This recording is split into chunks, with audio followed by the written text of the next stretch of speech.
over almost 2 decades of work on development, I've learned 5 core lessons which I think I would like to share with you. The first is around the concept of dignity. There's no development without dignity.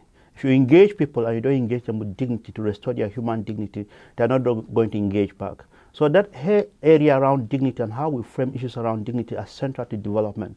We learned from the Arab Street that there's no dignity without bread, because they wanted to highlight the importance of human dignity as a basis for development.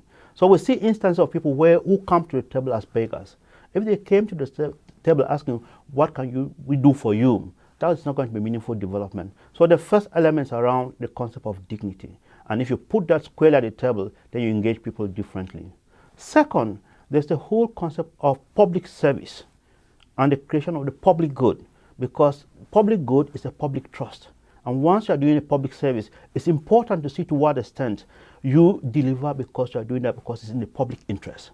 And the public interest doctrine fades away in certain countries where that social compact is weak. You tend to wonder, is it public interest or is it private interest or is it ethnic interest? And there you find contestation of the public good and what you need to do differently. And I think by focusing on public service and trying to understand whether there's institutional capacity to develop on that becomes very important. Third is the whole idea around infrastructure development. I think long-term meaningful development must be built on an infrastructure platform. And how you build that and how you ensure that that infrastructure provides a basis for you to build a middle class becomes important. And I think that the infrastructure platform becomes a central building block for development. And those countries that have developed, they are built on an infrastructure platform. I think that's important to bear in mind in development.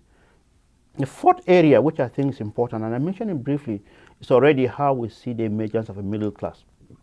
Having a strong, robust middle class through education, through training, and how you anchor that middle class in country becomes a key element for long-term sustainability of your development.